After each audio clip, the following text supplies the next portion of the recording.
Well, we've returned to Romans this evening, this marvellous epistle written by the Apostle Paul on the subject of the righteousness of God.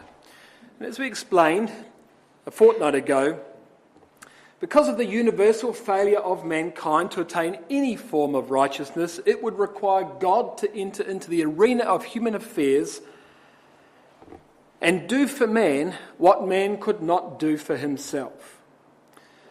The whole purpose, therefore, in the apostle writing this epistle was to explain to Jews and Gentiles together just how that might occur, just how the process of God making an unrighteous man righteous would occur. And I say he had to tell Jews and Gentiles together because, of course, there was a certain feeling in the Roman ecclesias between Jews and Gentiles on this issue. That is, on just how much saving a man or a woman might need before God. The Jews, you see, for their part, believed that they were a special race of people. They were the children of Abraham, and therefore, in some manner, righteousness coursed through their veins as an inherited characteristic. Paul sums up the Jewish feeling for the Gentiles extremely well in Galatians 2 verse 15. This is what he says, speaking on behalf of the Jews, not his opinion, this is what the Jews thought. In Galatians 2 verse 15 he says, "We who are Jews by nature and not sinners of the Gentiles."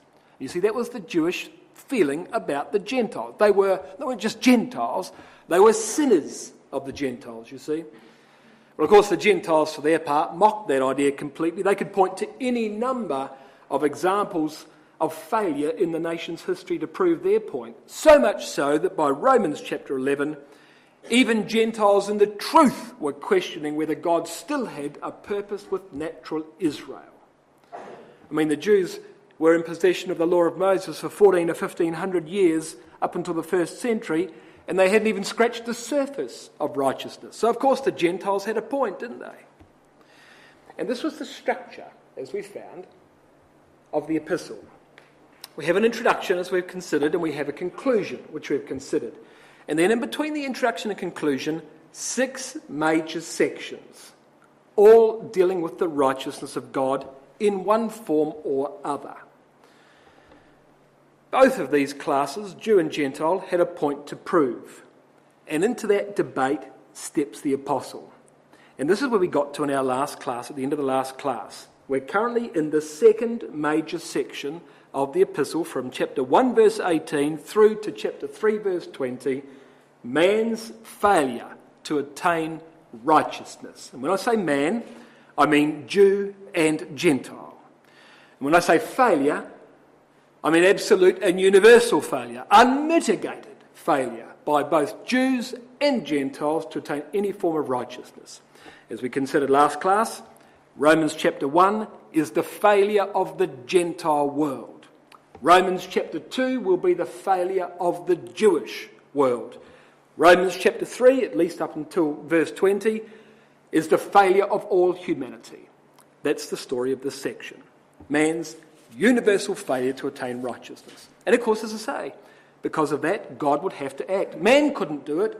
Man's in a desperate situation because of sin. He can't do it, so God would have to do it. How would God do it? He'd do it through a son.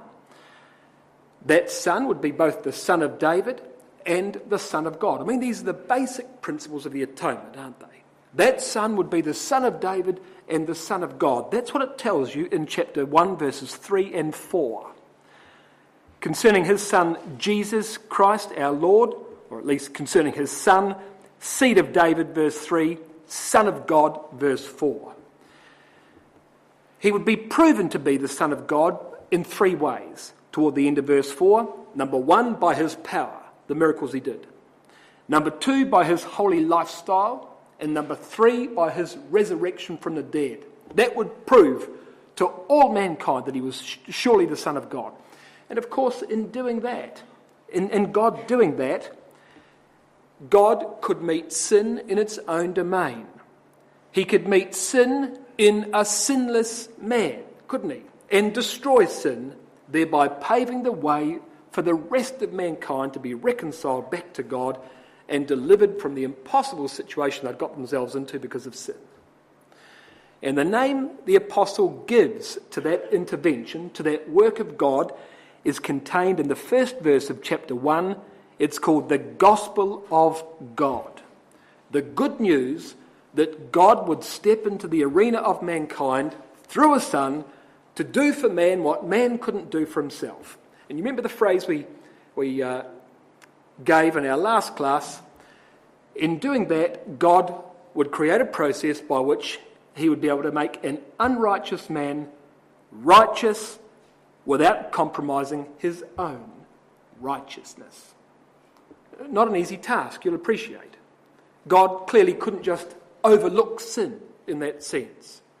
So it wasn't a simple thing to make an unrighteous man righteous without compromising his own righteous character. But that would be the gospel of God. That's what the apostle is going to explain. And since, of course, all men had this problem, salvation would be available to all men. Chapter 1, verse 16. I'm not ashamed, the apostle says, of the gospel. Delete of Christ. The gospel of Christ in verse 16 ought to be the gospel of God of verse 1. I'm not ashamed of the gospel of God, because it's the power of God unto salvation to everyone that believeth, Jew first, and also to the Greek. That's what the gospel of God could achieve. Salvation for all mankind. But even though God did the major work, man wasn't entirely free from responsibility. Jesus Christ would be our representative. He would not be our substitute. What that would mean is that we would have to learn from him and would have to copy his example. And the apostle summarises all of that in one verse, in verse 17 of chapter 1. Now, just read along with me. I'm going to paraphrase verse 17 of chapter 1 because I'm not going to look at it anymore tonight. This is just a recapitulation, but this is what verse 17 means. For therein, that is, in the gospel of God, of verse 1, therein is God's process of making man righteous revealed. When a simple faith becomes a mature faith, as it is written, the just, that is the man who is pronounced righteous, shall live, that is, have eternal life, through faith, or by faith, that is, by a mature faith demonstrated by works. You see, it's really very simple. That's what that verse is saying. And having got to that point of the argument, the apostle from verse 18 through to chapter 3, verse 20, is now going to explain how supremely powerful and how desperately essential that gospel is to Jew, to Gentile, and to mankind in general. That's the story of this evening. Well, chapter 1, as we found, the Gentiles present a picture of immoral misery, don't they? Immersed in debauchery, violating even nature itself. Yet God is going to elevate them. In contrast, when you come to chapter 2, we're going to find that the Jews stand aloof from that in their pride, in their arrogance, the cream of humanity as they regarded themselves, yet God is able to level them. So that by chapter 3, the apostle brings both groups together, demonstrates their common failure, exposes their common need, and lands upon them with the righteousness of God. That's going to be the story of this section. But as we explained last time, when you come to chapter 1, it's not immediately obvious that chapter 1 is dealing with the Gentiles. Now, we've explained that it's chapter 1, at least from verse 18, is speaking of the Gentiles. Chapter 2, the Jews. Chapter 3, all mankind. When you start looking at chapter 1 a little closely, as we said, it's not automatically clear that it's speaking about the Gentiles. For example, chapter 1, verse 18, this group of people, whoever they are, hold the truth in unrighteousness. In verse 21 of chapter 1, they knew God. In verse 25, they changed the truth. In verse 32, they know the judgment of God. It all sounds a little bit like the group in chapter 1 are believers, perhaps Jews, certainly not just unbelieving Gentiles. But we're saying they're unbelieving Gentiles. Now, how do we establish that? We'll come across to chapter 3 and verse 9. We're almost at the end of the section we've described by the time you get to chapter 3, verse 9. And the apostle summarises where he's got to in his argument. And what he says in this verse is this. What then, he says, are we better than they? No, in no wise, for we have proved both Jews and Gentiles that they are all under sin. So that by chapter 3, verse 9, he has condemned Jews and he has condemned Gentiles. He's done it by here. We'll look across the page at chapter 2, verse 17. Behold, thou art called a Jew and restest in the law. Okay, so you can see chapter 2 fundamentally is dealing with the Jews. When then, we might say, does he condemn the Gentiles? The answer is, by implication, chapter 1. What that means, however, is that when you come back to chapter 1 and verse 18, and you read about men holding the truth in unrighteousness, it's not the truth, capital T, as we might understand it, but a simple understanding of the existence of God. When you read in chapter 1, verse 21, that this group of people had the knowledge of God, it's the simple knowledge of God's power and design as evidenced from creation in verse 20. It is not the detailed knowledge of God's character or of God's purpose. These people in chapter 1 aren't in the truth. They're aware of the existence of God and therefore the truth of that statement. They do not know the truth, capital T, as we understand it. So what we're saying, you see, is in chapter 1, is we've got a group of people, Gentiles, who have a general revelation about God. Not a specific revelation of God, a general revelation. And therefore you've got to read words like truth and words like knowledge in this chapter in that context. So chapter 1, the Gentiles receive a general revelation of the existence of God. Chapter 2, however, the Jews receive a specific revelation of the character and purpose of God. I mean, they had the law of Moses, an entirely different revelation to the Gentiles. I'll give you an example of the contrast. Chapter 1, verse 18, the Gentiles hold the truth, small t, in unrighteousness. That is the existence of God. Chapter 2, verse 8, but unto them that are contentious and do not obey the truth, but obey unrighteousness, indignation and wrath. Now, the truth in chapter 2, verse 8, we can say capital T.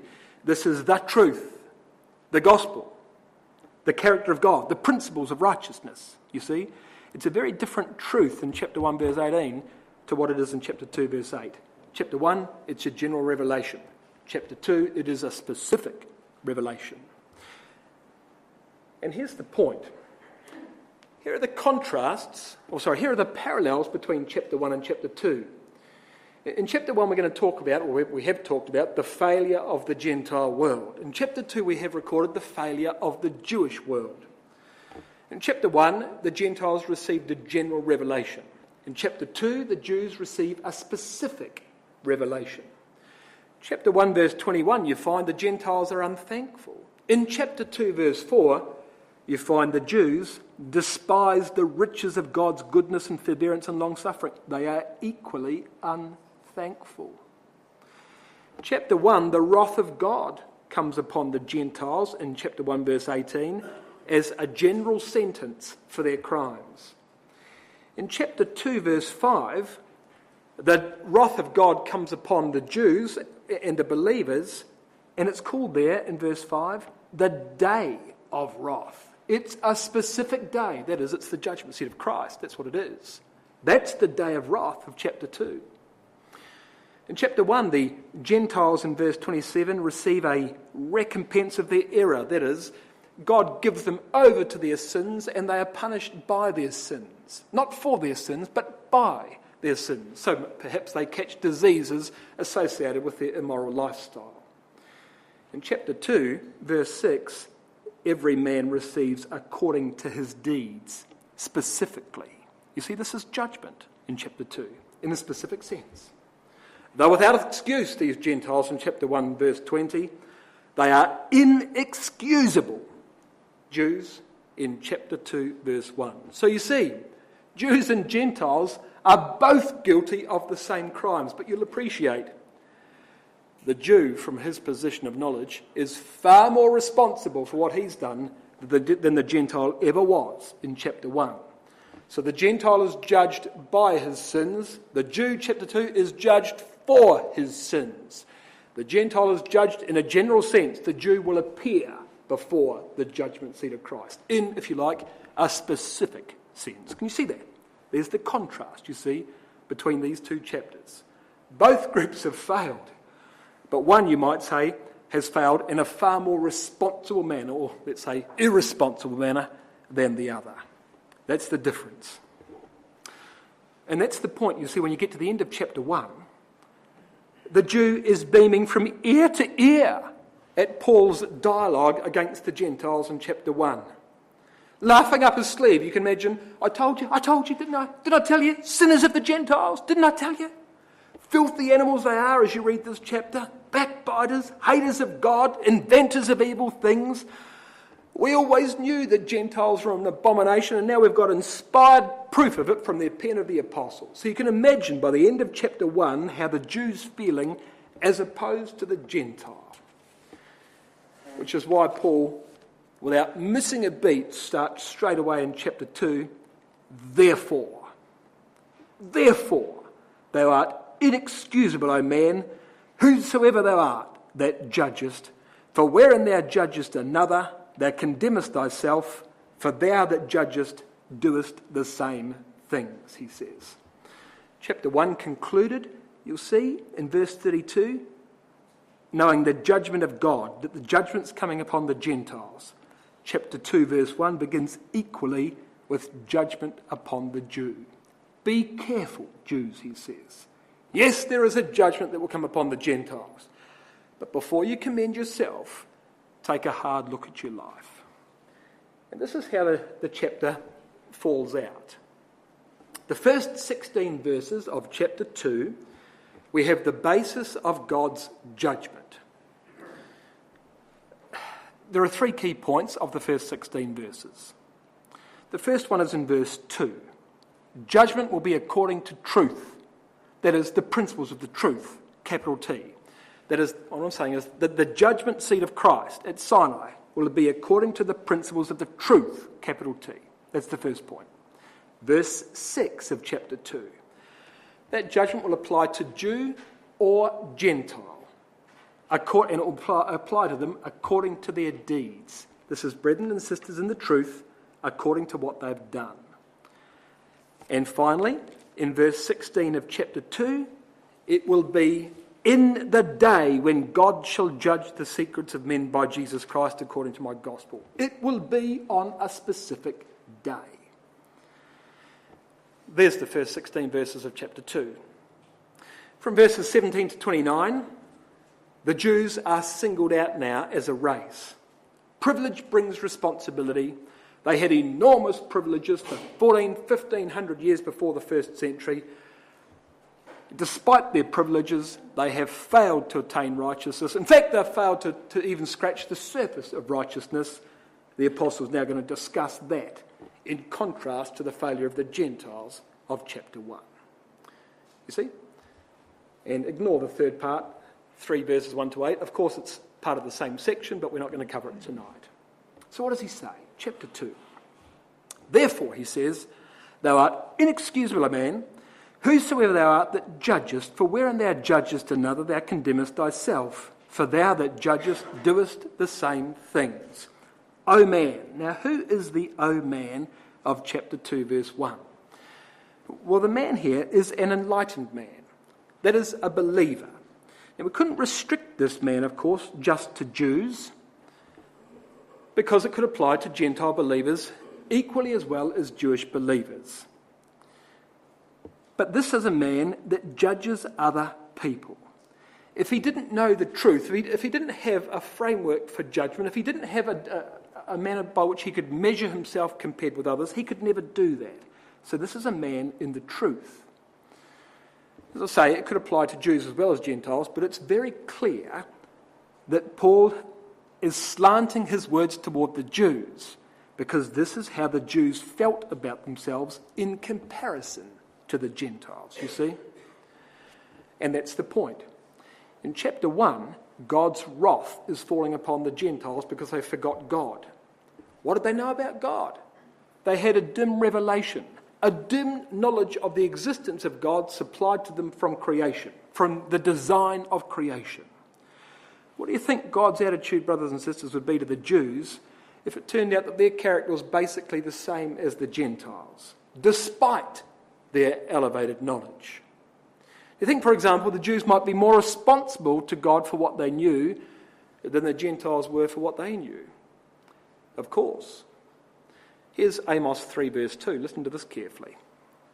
You only have I known of all the families of the earth, therefore I will punish you for your iniquities. Amos 3 verse 2. Look at chapter 2 verse 1.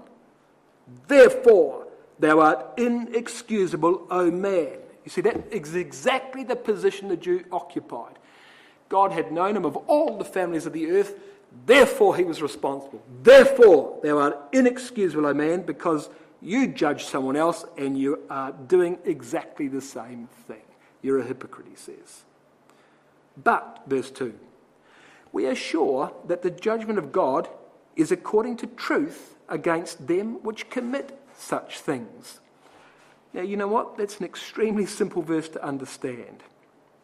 The judgment of God is according to the truth against them that commit such things. Here's Colossians 3 verse 25. He that doeth wrong shall receive for the wrong which he hath done, and there is no respect of persons. There's nothing complicated about that, is there? He that doeth wrong shall receive for the wrong he hath done, and there is no respect of persons. And let's not pretend this is just a New Testament concept. Psalm 62 verse 12. Unto thee, O Yahweh, belongeth mercy, for thou renderest to every man according to his work.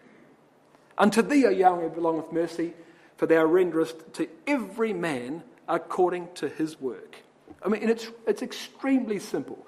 There's no respect of persons. Your conduct will be met with a result in the day of judgment. Very, very simple. Well, the fact is, brothers and sisters, we can talk all day about what we believe. The issue, however, is what do we do? What do we do in our lives? We might say, well, we're not like the Gentiles, we're enlightened. Do we live like the Gentiles? Do we own a television and spend a lot of time in front of it? Do we attend organised sporting fixtures? Could our workmates, for example, tell the difference between us and them? Now, they might know we attend an ecclesia on Sunday. But frankly, if there's enough overlap between what we do in our spare time and what they do in their spare time, there's no difference between us and them. They won't be able to detect a difference, you see. And if our workmates couldn't detect a difference, what would the judge make of that? Because there is a day in which we'll answer for everything we've done. Russia is knocking on the door of Constantinople. Britain is evacuating out of Europe. The EU is crumbling, about to rebuild itself in preparation for the Gogian invasion. And what would we do if we sat back and said on a Saturday afternoon, I might go to the cricket and I might have a couple of beers like the Gentiles? What are we thinking? In this day and age, to be doing that sort of thing, what sign of the times would you want God to give you to say that his son is at the door? Yet the brotherhood across the city is trending towards the kind of lifestyle I've just described. What are we thinking, brothers and sisters, to see this sort of thing happening in our community of all communities, and in this city of all cities where we ought to know better? Now, why is Paul saying this in verse 2 of Romans chapter 2? Who would ever think this? Verse 3, look.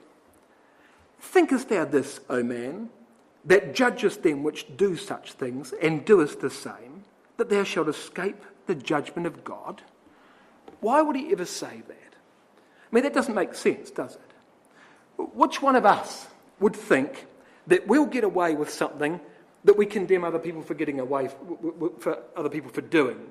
We condemn them, of course, because we know it's wrong, but if we went and did the same thing, what would possess us to think that we're going to get away with it? We've already admitted it's wrong by judging our neighbour. And perhaps the neighbour's a Gentile. We might be right in our judgment. But we do it, don't we? We do it all the time. You do it. I do it. And you see, this is a very Jewish problem. The Jew did not believe that judgment would be according to truth. That's the heart of it.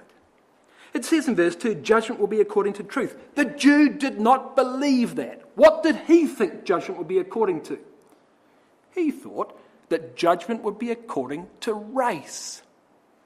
That there was something about him that made him bulletproof, that made him immune to the judgment of God, you see. He thought that because he'd been called out of Egypt, that he was the special object of God's favour no matter what he did. What was the consequence of that? Verse 4.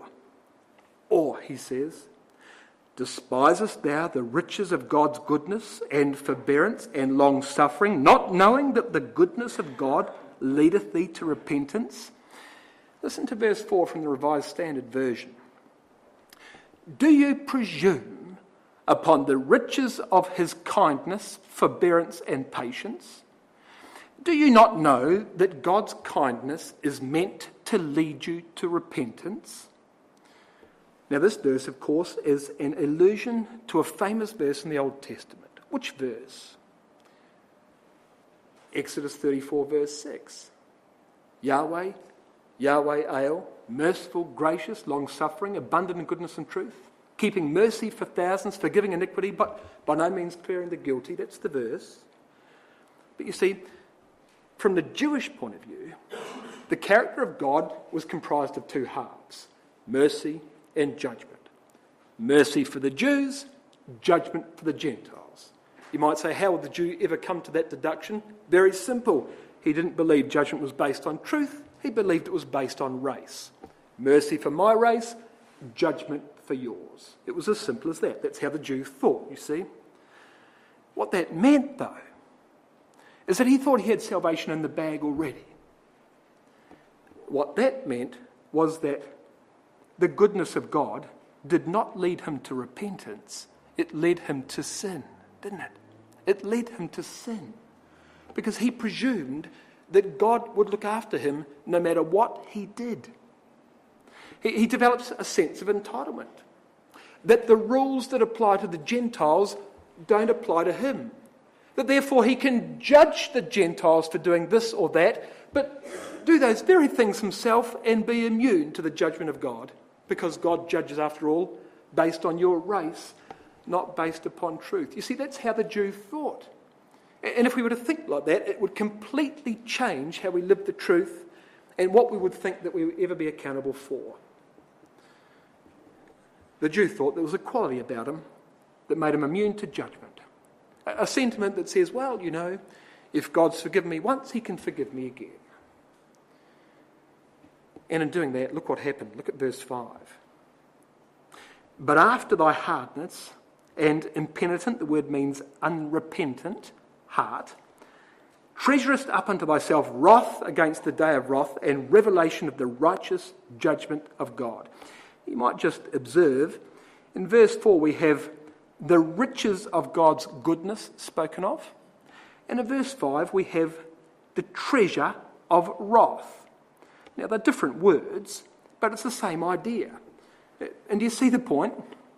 The Jew has refused the riches of God's goodness in verse 4, and he accumulated the riches of God's wrath in verse 5.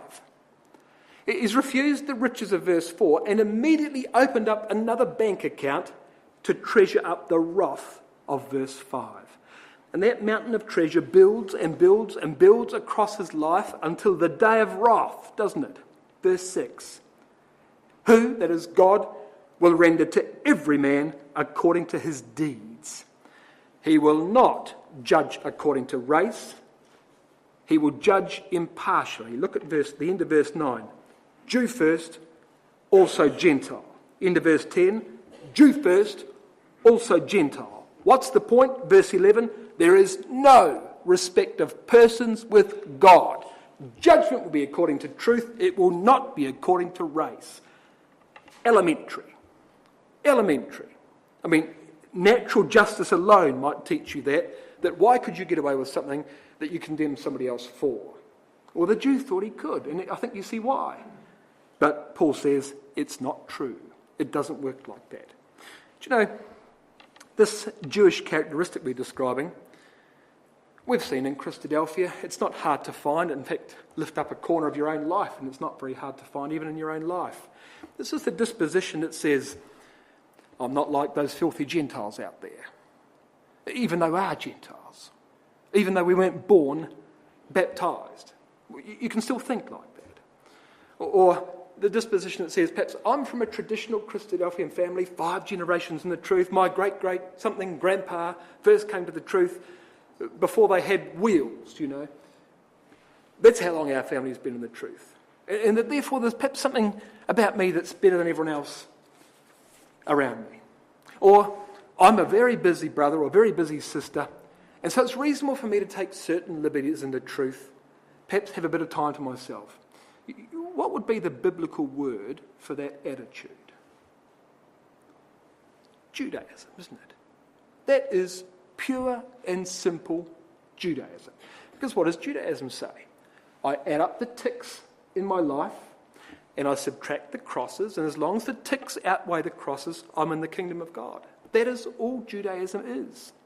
And the minute we say, I can do this, and as a consequence of this great deed, I can take a liberty, that is Judaism. That is exactly how the Jews thought.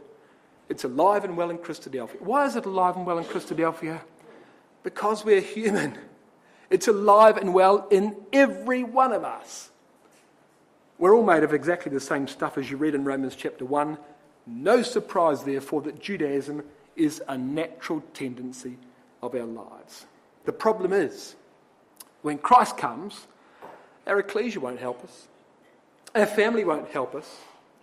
All our good deeds in that sense won't help us. We'll stand in our lot with this book in our hand. We'll go up against the Bible like that, and we'll explain ourselves according to truth.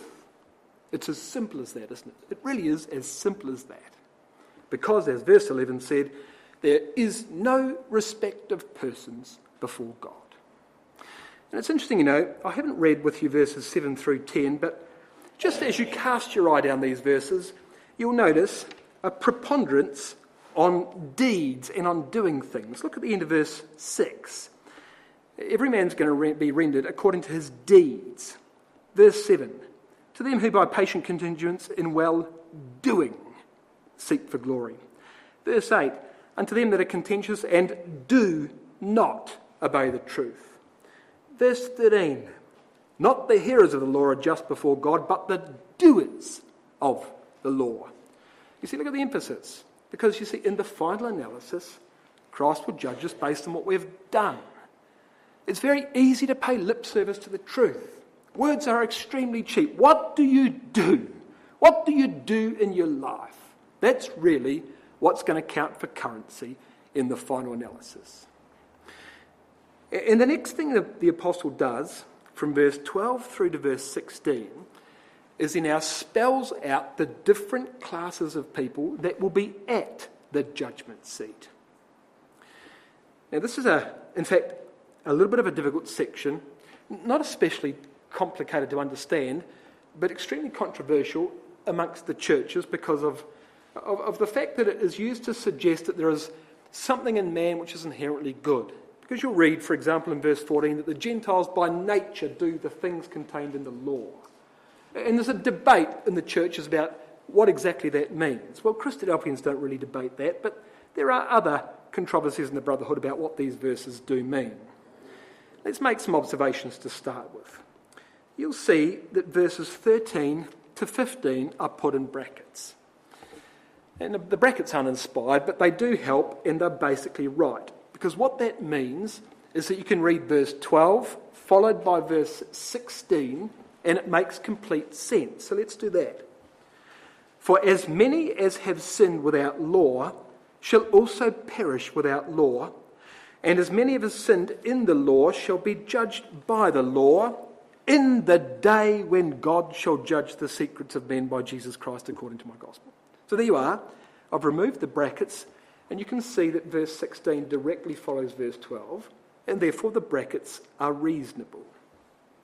The next question is, what does it mean in verse 12 about people sinning without law, perishing without law, sinning in law, or in the law it says, being judged by the law? You might have noticed when Brother John read this evening that he deleted the word the all the way through here, that is in the law. And that was correct, because the definite article is not there. We're not talking about the law, as in the law of Moses. We're talking about law. We sin in law, we sin outside of law, whatever it might be, but it's just law. Well, what is the law? The answer is, it's the truth. It's divine law in a general sense. He's speaking about the truth. Now, understanding that, read verse 12 again. For as many as have sinned without the truth shall perish without the truth, and as many as have sinned in the truth shall be judged by the truth, or by truth, if you like. Does that make sense? That makes complete sense. Psalm 49 verse 20 says, Man that is in honour and understandeth not is like the beasts that perish. So if you don't know the truth in verse 12, you will perish without the truth. That's quite understandable. And if you do know the truth, well, you'll be judged by it. That's quite understandable as well. That's what verse 12 is saying. Light is the basis of responsibility. Now that might sound very simple in verse 12, but in fact that is a little controversial in the Brotherhood as well. Here's Brother Thomas's opinion on the meaning of Romans chapter 2 and verse 12. Now, I'm not going to read that whole quotation. It comes from the Ambassador of the Coming Age, volume 3, page 216. What Brother Thomas is simply saying here is that people at the end of verse 12 who sin, well, let's just read it. In the absence of light, that is, when men are in a state of ignorance, as many as have sinned without law shall perish without law. What he's basically saying here in verse 12 is that the people who perish without law are ignorant people outside the truth. And therefore the law, or the law as it sometimes appears, but law is simply a synonym for the truth. In Romans chapter 2 verse 12. What about verse 13? For not the hearers of law are just before God, but the doers of law shall be justified. Simply hearing the truth won't help you. I mean, hearing the law might make you a good lawyer, but it won't make you faithful. Doing it will make you faithful. There's no mystery, therefore, about verse 13. It's all about doers compared with hearers. What about verse 14? Well, here's the problem. For when the Gentiles which have not law do by nature the things contained in law, these, having not law, are a law unto themselves, which show the work of law written in their hearts, their conscience also bearing witness, and their thoughts the meanwhile accusing or else excusing one another. Now, we've got to be careful how we understand these verses, because of course between us and the churches there is an enormous controversy here. You can see why. In verse 14, we've got Gentiles who apparently are lawless and yet by nature do the things of the law. And the church would interpret that to say that there's some essentially essential goodness in mankind that despite being ignorant, he is propelled nevertheless to do good over evil. Well, let me tell you, if the Gentiles by nature do anything, it's the deeds of Romans chapter 1. That ought to be evident to all of us. So no, we must have a better explanation of verse 14 and 15 than what the churches give. And of course, there is a better explanation. And it's contained in verse 15. Here's the clue. Verse 15 says, these Gentiles show the work of law written in their hearts, their conscience bearing them witness. That is a quotation, as you can see on the screen, from Jeremiah 31 and verse 33. The Gentiles have got law, that is divine law, that is the truth, written in their hearts. That means these Gentiles have come to the truth. That's the only way. They're enlightened. They know what they're doing. It's the only way It's the only explanation of having law written in their hearts and having a developed conscience. It's a bit misleading, by the way, at the end of the verse to read their thoughts, the meanwhile, accusing or excusing one another. The word excusing ought to be defending. Their thoughts accuse or defend one another. So their conscience weighs things and they justify or condemn certain activities. Similarly, at the end of verse 14, it's a little misleading to read the end of verse 14 that these Gentiles are a law unto themselves. I mean, that's a phrase we use today to describe people who just wantonly go about their business doing whatever pleases them. They're not a law unto themselves in that sense. They are a law for themselves. So how would we understand verse 14 then? Well, and you see there's a problem here, because if you start to read it, when the Gentiles which have not law do by nature things contained in law, how do these Gentiles have no law when we've just explained in verse 15 that they're in the truth? They've clearly got a divine law. What does verse 14 mean? Well, the answer is verse 14 is written from the point of view of a Jew. And he looks at the Gentile and says, well, there's no heritage there. He doesn't clearly have the oracles of Moses. He doesn't keep any ceremony. He's never offered a sacrifice. What has the Gentile brought to the table? He's lawless in that sense. He doesn't have the pedigree of the Jew. So from the Jewish point of view, the Gentile was without law. But he comes to the truth. And by nature, not knowing the details of the Mosaic Code, nevertheless enacts in his life the very principles of the Mosaic Code as a condition of the revelation that the truth has made in his life. That's what he's saying here. So from the Jewish point of view, you see, the Jew couldn't understand it. That the Gentile comes out of obscurity, he learns the truth. He doesn't learn the law of Moses, he learns the truth and starts living the character which the law of Moses taught. Couldn't understand it, and he lives it immediately, it said, the Jew would see. The issue, of course, is in these verses that the Gentiles are doers, but the Jews are hearers. That's the problem. And the Jew could never grasp how the Gentile could please God and he couldn't, because he never believed that he was simply a hearer and not a doer, because the Jew spent all his life doing things. But they were the works of men, of course, not the works of God. That's the problem. You want to see how the Gentile responds to the truth as compared with the Jew? Look down at verse 26 of this chapter. Romans 2, verse 26. Therefore, if the uncircumcision, that is the Gentiles, keep the righteousness of the law, that is the righteous precepts of the law, shall not his uncircumcision be counted for circumcision? If the Gentile acts as the Jew ought to, and the Jew acts as the worldly Gentiles did, wouldn't God just swap the classes of people like that? Now the Jew thought, no, but he doesn't have Abraham's blood. Judgment according to truth. No respecter of persons with God. He's just going to do that. Now this was a foreign, now that might be very logical to us, but that was a foreign concept to the Jew because of how he thought himself in comparison to the Gentiles. That is exactly, however, what the Apostle's saying. Exactly what the Apostle's saying. Now you put those 4 or 5 verses from chapter 2, verse 12 through to chapter 2, verse 16 together. These are the classes of people at judgment. We have all humanity, and all humanity is divided into 2 groups, the ignorant and the responsible. The responsible, that is those who we judged, are divided into 2 groups, the faithful and the unfaithful. And the faithful and unfaithful themselves are divided into 2 groups, Jew and Gentile. You see? And what I've done on the screen is I've put verses 12 through 16 down according to the groups that they represent. For as many as have sinned without law shall perish without law, in verse 12. There's the ignorant, perish in ignorance.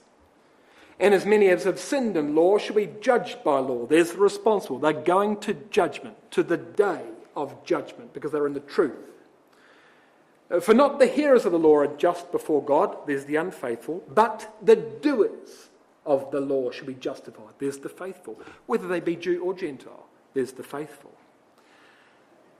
For when the Gentiles which have not law do by nature the things contained in law, these having not law are a law unto themselves, which show the work of law written in their hearts, their conscience bearing witness, and their thoughts the meanwhile accusing or excusing one another. These are faithful Gentiles in the truth who have responded to the law of God being written upon their hearts, you see. In the day, verse 16 says, when God shall judge the secrets of men by Jesus Christ. There's the responsible who will be judged. So you see, verse 12 rolls straight to verse 16 with the responsible. And in between, we've got segregated out these different groups of people explained in verses 13, 14, 15. So in fact, no great mystery of this portion of Romans 2. But what you will notice in verses 14 and 15 is that there's no mention of the Jew. These are the classes that will be at judgment. Where is the Jew? Now, of course, he's part of the faithful if he's faithful, but we've only got the Gentiles mentioned, you see, in verses 14 and 15. Well, the Jew begins in verse 17, you see. Paul's going to deal with the Jews specifically as a major class. Verse 17, behold, thou art called a Jew and restest in the Lord. Now, what's going to happen from verses 17 to 20 is the apostle is going to delineate 8 credentials of the Jews. Look at them. You Jews, he says, number 1, rest in the law. Number 2, make your boast of God. Number 3, know his will. Number 4, approve the things that are excellent. That is, you can test the differences of things. Determine good versus evil. Number 5, you're instructed out of the law. Number 6, you're confident that you're a guide of the blind and of them in darkness. You're a teacher.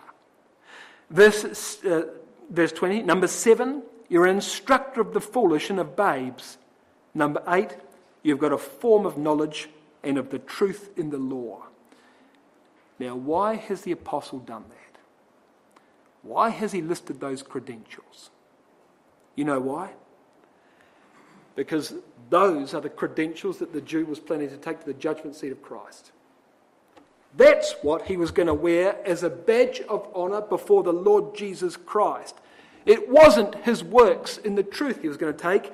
It was these accolades he was going to take. That's what he thought would get him into the kingdom of God. His inherited righteousness, his pedigree, his descent from Abraham, irrespective of his heart. You see? That's why.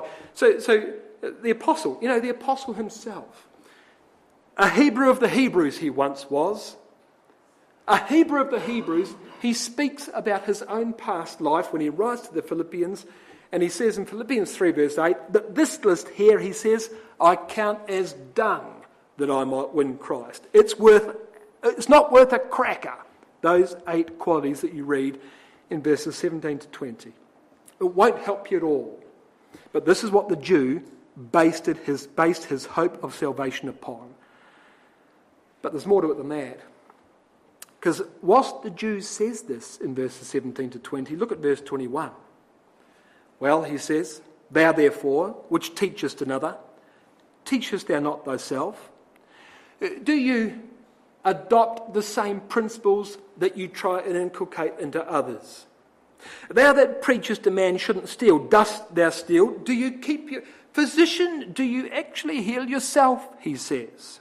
Thou that sayest a man shouldn't commit adultery, do you, Jews? Or that you that abhor idols, and the Jews detested idolatry, never served idols from the time they returned from Babylonian captivity, dost thou commit sacrilege? Now, here's the thing. Acts 19 verse 37, they did rob temples.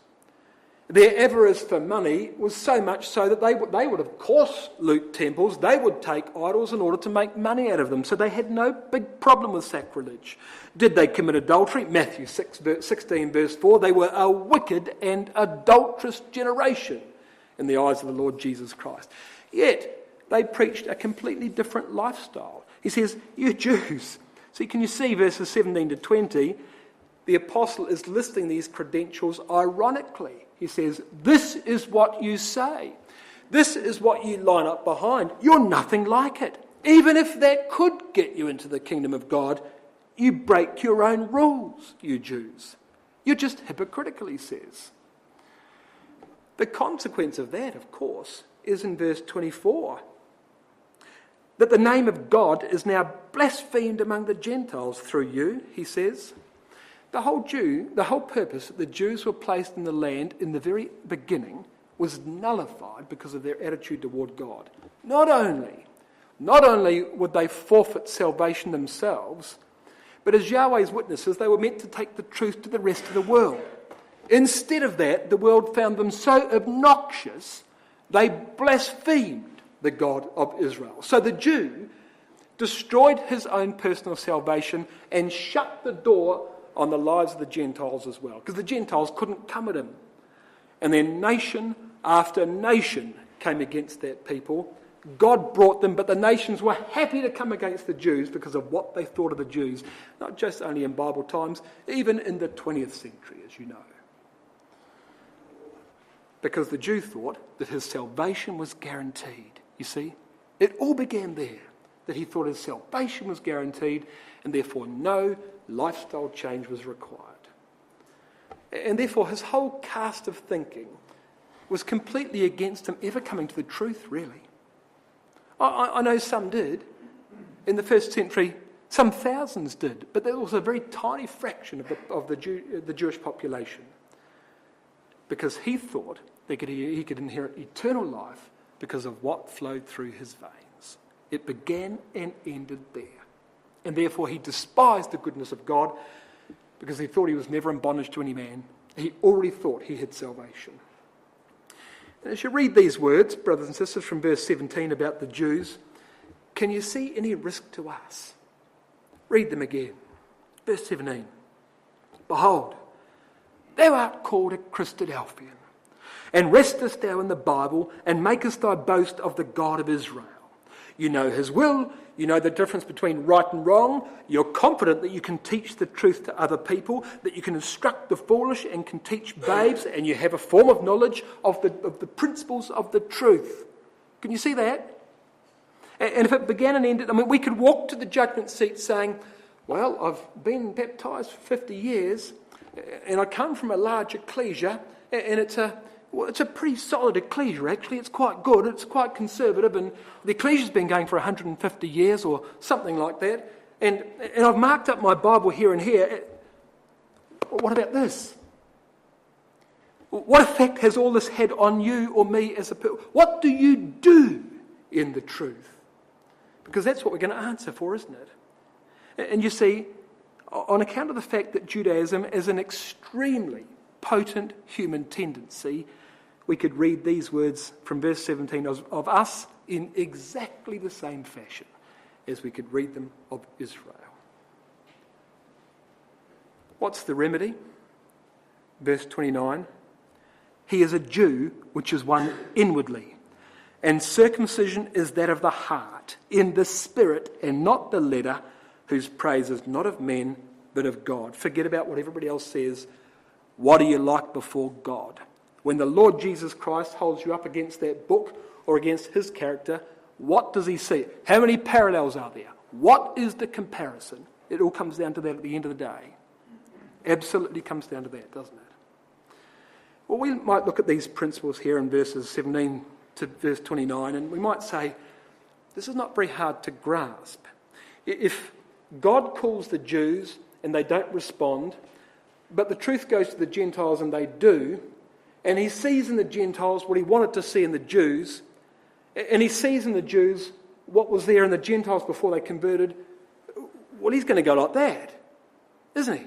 He's going to swap them over. That's what he says here, verse 25, 26, 27. And we might say, that makes completely logical sense. Verse 25, for circumcision verily profiteth if you keep the law. But if thou be a breaker of the law, thy circumcision is made uncircumcision. Circumcision was a token that the Jews believed and accepted the law. If they then go and deliberately break the law, their circumcision counts for nothing. They might as well not have it. If you get baptized into the truth, you do so because your baptism is a token of the things you believe. It's the first act of obedience. If then by your lifestyle you deny all the principles that you've been baptized into, your baptism counts for nothing. It's as simple as that. That's exactly what he's saying. Therefore, verse 26, if the Gentiles keep the righteousness of the law, shall not his uncircumcision be counted for circumcision? And if the Jews, verse 27, shall not the uncircumcision which is by nature, if it fulfill the law, judge thee, Jew, who by the letter and circumcision transgressed the law? Won't the Gentiles rise up in judgment against the Jews? And you know they did. The Queen of Sheba would rise up against the cities of Galilee. The Gentiles of the Roman ecclesia rose up against the Jews in chapter 11 by asking whether God still had a purpose with natural Israel. They could see it 100 miles away. It was clear to anybody with sound reasoning. The Gentiles did rise up against the Jews, not in a physical sense. They simply raised the question as to whether God's patience had run out with the nation of Israel. Because there was any number of examples they could give of the failure of the nation of Israel. You see? Extremely simple to understand. But here's the question. Do you think that logic would work on the Jew? Do you think that would convert a Jew? The answer is, if it was just that logic, no, it wouldn't. It definitely wouldn't. That might be completely reasonable and sound as we've read it, but that wouldn't convert a Jew because he still thinks there's something about him which is special that means he doesn't have to try where other men do. But what you find, you see, in the last verses of this chapter is the Apostle Paul is not just reciting a logical argument. This is a paraphrase of Deuteronomy chapter 10, verses 12 to 21. If you want to convert the Jew, a man that rests in the law of Moses, you can do no better, brothers and sisters, than to quote the lawgiver himself. And this is what the lawgiver said.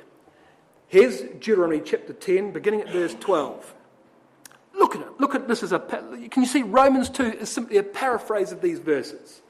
And now Israel, what doth Yahweh require of thee but to fear Yahweh thy God, to walk in his ways, to love him and to serve Yahweh thy God with all thy heart and with all thy soul? What Gentile didn't understand that? That's an elementary first principle when you come to the truth. The truth first, second and third in your life. Circumcise therefore the foreskin of thy heart and be no more stiff-necked. Verse 25, circumcision. Verse 26, circumcision. Verse 27, the Gentiles are acting as though they're circumcised and the Jews are not, because the Gentiles do by nature the things which the law taught and the Jews do not. Why? Because the Jews are hearers and the Gentiles are doers. For Yahweh your God is a God of gods, a Lord of lords, a great God, a mighty and a terrible, which regardeth not persons nor taketh reward. Verse 11, there is no respect of persons with God. Can you see? Paul is simply paraphrasing what Moses said. The Jews should have known this from the law of Moses, that his pedigree wouldn't help him if his character bore no resemblance to what he claimed. Moses taught that. So he's not just giving you a logical Greek argument in Romans chapter 2, he's giving you the argument of Moses, you see. No respect of persons with God. And can you see the point? Think about it. Yahweh your God is a God of gods, a Lord of lords, a great God, a mighty and a terrible. Brothers and sisters, do you really think